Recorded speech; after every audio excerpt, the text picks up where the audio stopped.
নমস্কাৰ সকলোলৈ মোৰ বিজয়া ব্লগ চেনেলটিলৈ মই বিজয়াই সকলোকে আন্তৰিকতাৰে স্বাগতম জনাইছোঁ। আশা কৰোঁ আপোনালোক সকলো ভালে আছে। ভিডিঅ'টো আৰম্ভ কৰিছোঁ পুৱাৰ পৰাই। আজি শোৱাৰ পৰা উঠিয়ে ইমানেই মনটো ভাল লাগি গ'ল। চাওকচোন ফুলপাহ ইমান ধুনীয়াকৈ ফুলিছে। সঁচাকৈ ফুলবোৰ আচলতে গছবোৰ ৰোৱাৰ পিছত যে এনেকৈ ফুলে খুব ভাল লাগে। তাৰপিছতে ঘৰুৱা কামখিনি কৰি মেলি গা পাখিনি ধুই আহিলোঁ আৰু ৰাতিপুৱাৰ বন্তি গছ জ্বলাই ল'লোঁ। দিনটোৰ কাৰণে আচলতে মনটো খুব ভাল লাগে এনেকৈ অকণমান। আৰু আজি দিনটো এঠাইত যাম, গতিকে ভিডিঅ'টো শেষলৈকে চাব বুলি আশা ৰাখিছোঁ। সকলোখিনি আপোনালোকক দেখাম আৰু ওলাই ল'লোঁ। তাৰপিছতে ল'ৰাটোক অকণমান ভাত খুৱাইছোঁ, যিহেতু ক'ৰবালৈ যোৱাৰ আগতে নিমখ বা আলু পিটিকা সেনেকৈ কৰিও অকণমান হ'লেও খুৱাই লৈ যাওঁ। আৰু আমি ৰেডি হ'লোঁ যাবৰ কাৰণে। তাৰপিছত ভাইটিহঁতো আহিছে, ভাইটি বোৱাৰী আমি একেলগে যাম মাৰ ঘৰলৈ বুলি ওলাইছোঁ। বিহু আচলতে শেষ হোৱাৰ পিছতো যাবৰ মন যায়। ভাইটিও ইয়াতে থাকে যেতিয়া আমি একেলগেই ওলালোঁ। আৰু মাৰ ঘৰলৈ আচলতে যোৱাৰ হেঁপাহটোৱে এটা সুকীয়া সকলো ছোৱালীৰে বিয়া হোৱাৰ পিছত। আৰু বাটত গৈ থাকোঁতে হয়তো সকলোৱে দেখাই পায় বিষ্ণু মন্দিৰ ভাগ। গতিকে আমিও বহুদিনৰ পৰা ভাবি আছিলোঁ মন্দিৰ ভাগত সোমাম বুলি। আৰু আজি প্ৰভুৱে আমাক সেইখিনি আশীৰ্বাদ কৰিলে আৰু চাকিগছ জ্বলাই লৈছোঁ। আহঁতগুৰিৰ যিভাগ বিষ্ণু মন্দিৰ সেই ভাগতে সোমাইছোঁ। আৰু বাহিৰতে চাকিখিনি জ্বলাব দিলে, জ্বলাই কৰি ল'লোঁ। তাৰপিছতে এতিয়া ভিতৰত আহিছোঁ। ইমানেই ভাল লাগিছে মন্দিৰ ভাগত সোমোৱাৰ লগে লগে, সঁচাকৈ গোটেই গাত যেন এটা কিবা পজিটিভ এনাৰ্জি আমি সকলোৱে হয়তো অনুভৱ কৰোঁ মন্দিৰৰ ভিতৰত সোমোৱাৰ লগে লগে। আৰু সেৱা কৰিলোঁ। তাৰপিছতে তেওঁলোকে বহিব ক'লে আৰু প্ৰসাদ অকণমান দিছিলোঁ আৰু সেই প্ৰসাদখিনি দিব এতিয়া। আৰু ইমানেই সোৱাদ আছিলে প্ৰসাদখিনি, সঁচাকৈ মানে ইমানেই সোৱাদ আছিলে, হয়তো সদায় প্ৰসাদ কেতিয়াবা খাব পাওঁ, কিন্তু প্ৰভুৰ প্ৰসাদ ভাগ সুকীয়া। আচলতে এনেকুৱা মানে ক'বলৈ ভাষা নাই, মই এতিয়া ভাষাই বিচাৰি পোৱা নাই। খুব ভাল লাগিলে প্ৰসাদখিনি খাই। এতিয়া ঘৰলৈ লৈ যাম, অলপমান আছে। গতিকে অকণমান দেখাই দিছোঁ। ৰাস্তাৰ পৰা দেখাই পায় বিষ্ণু মন্দিৰ ভাগ, গতিকে কেতিয়াবা পাৰিলে আপোনালোকেও সোমাই যাব, খুব ভাল পাব প্ৰসাদখিনি খাই বা প্ৰভু দৰ্শন কৰি। আৰু অকণমান চাৰিওকাষটো দেখাই দিছোঁ, একেবাৰে ৰাস্তাৰ কাষতেই হয়। মানুহবোৰ আচলতে আহি আছে, যিহেতু মাঘৰ মাহ, গতিকে মাঘৰ মাহত প্ৰভুৰ সকলো মঠ মন্দিৰতে ভিৰ থাকে, নামঘৰ বা এনেকুৱা। আৰু আহি পালোহি।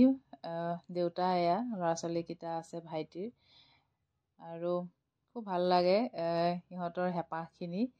আৰু ল'ৰা ছোৱালী আচলতে চিপছ চকলেটখিনিয়ে খাবলৈ ভাল পায় বেছি, গতিকে অকণমান লৈ গৈছিলোঁ।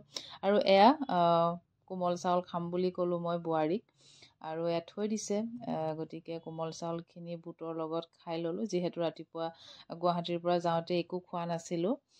আৰু মন্দিৰত সোমাম কাৰণেই আচলতে খাই যোৱা নাই মই। আজি আচলতে আমি যাম বুলিয়ে দেউতাই অকণমান যোগাৰ কৰিছে, আৰু দুজন মানুহকো মাতিছে। আৰু ভাইটি দুটাই আজি বনাই খুৱাব।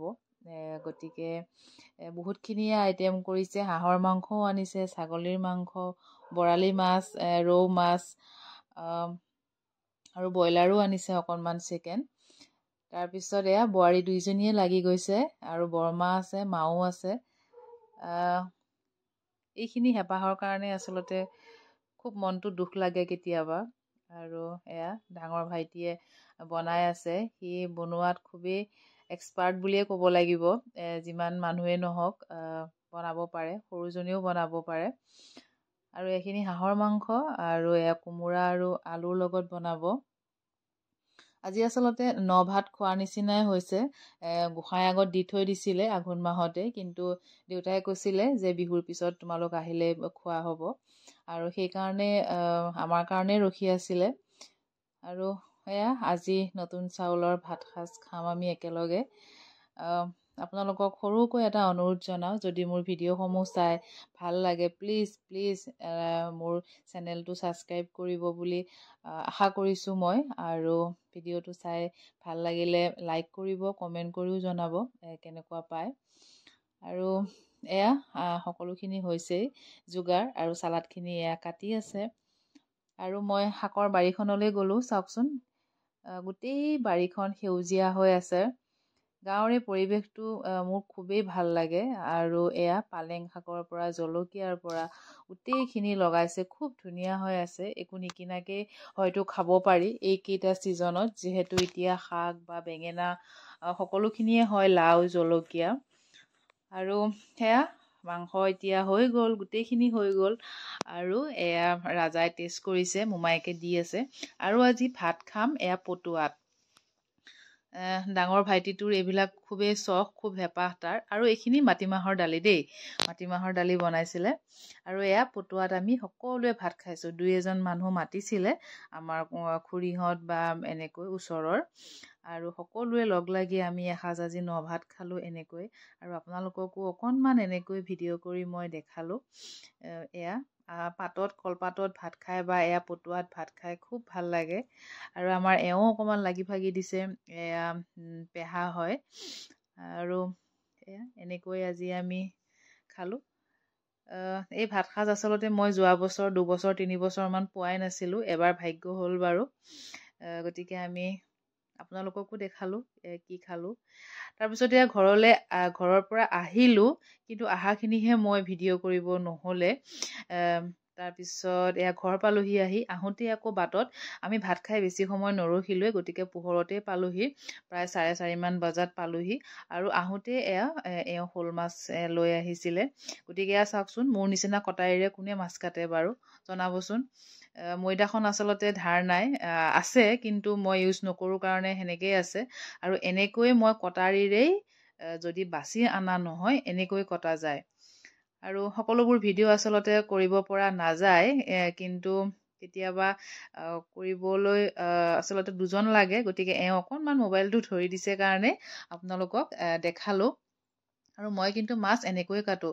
কাৱৈ মাছৰ পৰা আদি কৰি গৰৈ মাছ কেতিয়াবা অনা হ'লে এই কটাৰীখনেই মোৰ সাৰথি। আৰু এনেকৈ মাছখিনি কাটিলোঁ। গতিকে ৰাতি বনাম। কি বনাওঁ কি কৰোঁ আপোনালোকক দেখাই আছোঁ। ভিডিঅ'টো বেছি দীঘল কৰিলেও আপোনালোকে বৰ পাব চাবলৈ। গতিকে আজি ৰাতিৰ ভাতসাঁজ টেঙাই বনাম, দিনত যিহেতু বহুতেই মছলা খোৱা হ'ল। গতিকে এয়া ফুলকবি, বিলাহী, অকণমান থেকেৰা দি দিছিলোঁ মই। এনেকৈ আজি ৰাতিৰ সাঁজ খালোঁ। ধন্যবাদ সকলোকে ভিডিঅ'টো শেষলৈকে চোৱাৰ বাবে। বগৰীও দি দিছিলোঁ দেই, বগৰী 2টামান ঘৰৰ পৰা আনিছিলোঁ, বগৰীও দি দিলোঁ। আৰু উৰহি ভাজিলোঁ, আচাৰ, তাৰ লগতেই খালোঁ ৰাতিৰ ভাতসাঁজ। ধন্যবাদ সকলোলৈ। আকৌ লগ পাম নতুন ভিডিঅ' এটাৰে। আজিলৈ আহিছোঁ পুনৰবাৰ। সকলোলৈ বহুত বহুত ধন্যবাদ।